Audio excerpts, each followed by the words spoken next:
frustrated, guys. I can't think of a creative way to introduce radicals, simplifying radicals, you know, square roots. And I'm so frustrated with this weeding too. I mean, I just am getting these leaves. I can't seem to get in.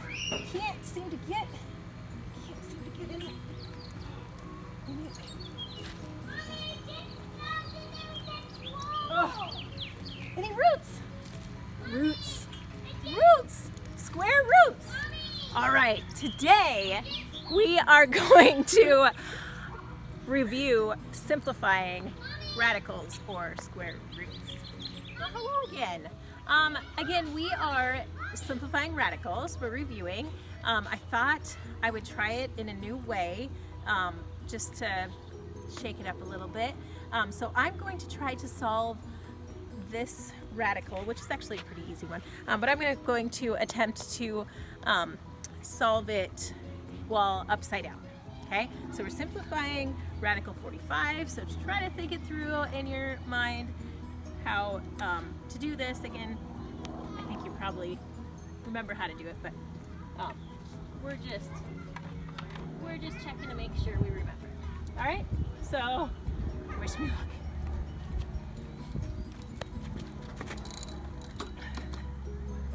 All right, I hope I can reach this. Okay. All right, where is it? Okay. All right.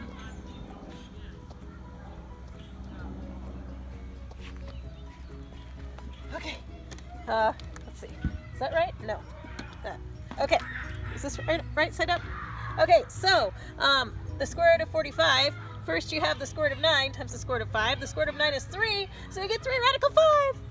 Woo! I believe that is correct. All right, now to get down. Oh, that's gonna be a challenge. How do I do this? Okay, here we go. Okay. Oh, we made it. All right, so let's try another one, and we have 2 of them here, and we are going to simplify both of these radicals and then see if they will combine. Okay, so we're gonna look, remember these numbers outside, they just kind of are along for the ride, so we're just gonna take them along for the ride for the whole thing.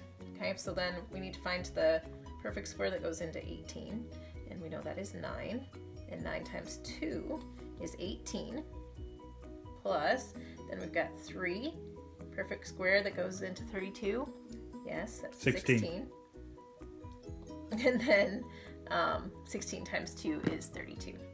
All right, so now we're just gonna go again to, we just carry that through the whole time. The square root of 9 is 3, so we've got 2 times 3 times the square root of 2, and 2 times 3 is 6. I hope you can read this. So we've got 6 times the square root of 2. That's what this one is. Okay, then over here, we're gonna take 3 times the square root of 16. The square root of 16 is 4 times the square root of 2. 3 times 4 is 12.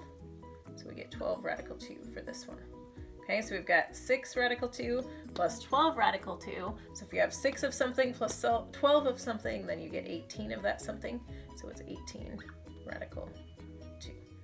Okay, and that's my final answer. Okay, I'm gonna have you guys try one now. Okay, and I'm gonna write it over here. We're gonna go with 2 times the square root of 8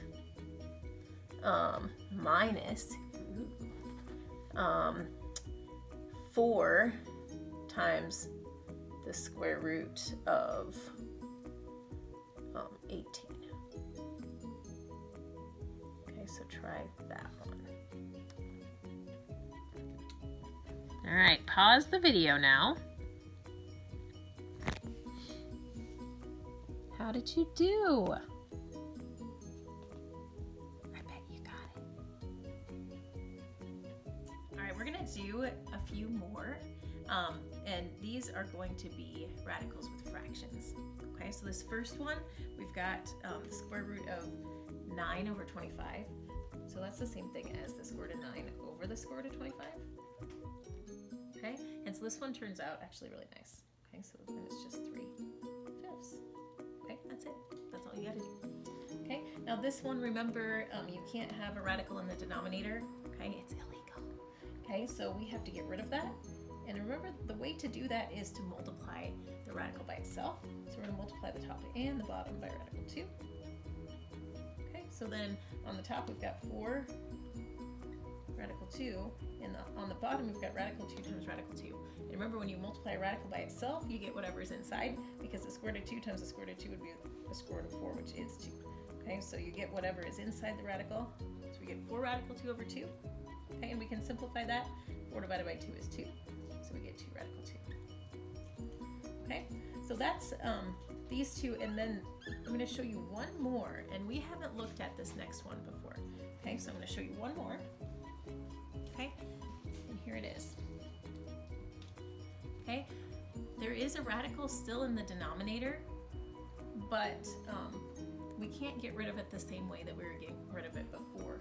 Okay, we can't just multiply by radical 3, because then we would get 2 radical 3 plus 3 on the bottom, and we still then would have a radical. Okay, so what we have to do here, we're actually going to have to end up foiling. Okay, and I'm going to show this one real quick here. When we're foiling, to get without a radical, our outsides and our insides are going to end up canceling each other out, and I'll show you why in a second. Okay, so what we're going to do is we're going to change the sign of whatever this sign is right here in between the number and the radical. I'm going to change it to a subtraction sign. Okay, it looks really weird now, but it will make sense in a moment. Okay, and so then we've got 2 times, or oops, we're going to multiply the 2's already here, sorry, 2 minus square root of 3. Okay, so then up here, we're just going to take 2 times that 2 minus the square root of 3. I'm going to take the 2 times 2 and get 4. Take the 2 times minus radical 3 and get, oh shoot, sorry guys. My brain's not in it yet. Okay, so we've got 4 minus 2 radical 3.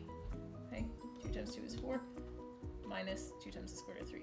And then down here, I'm going to do the foiling. Okay, but I'll do it over here first so you can see it. So remember, foiling, we've got the 2 firsts, we've got 4. My outsides, I'm going to get minus 2 radical 3. And my insides, I'm going to get plus 2 radical 3. Okay, so I don't even need to write those down because they're going to go away. So there's not going to be any radicals. Okay, plus 2 radical 3, minus 2 radical 3, we don't even care. Not even worth writing down. Okay, and so then here we've got the square root of 3 times the square root of 3. Okay, but it's a positive and a negative, so we're going to go minus. Okay, and the square root of 3 times the square root of 3 is 3, because that's the square root of 9. 4 minus 3 is 1. Okay, and so this one actually worked out really nicely because my denominator ended up being 1. And so my final answer is 4 minus 2 radical 3. Piece of cake. All right.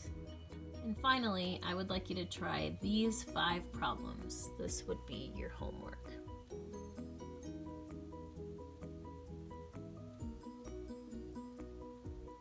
All right. Hope you guys have a great day.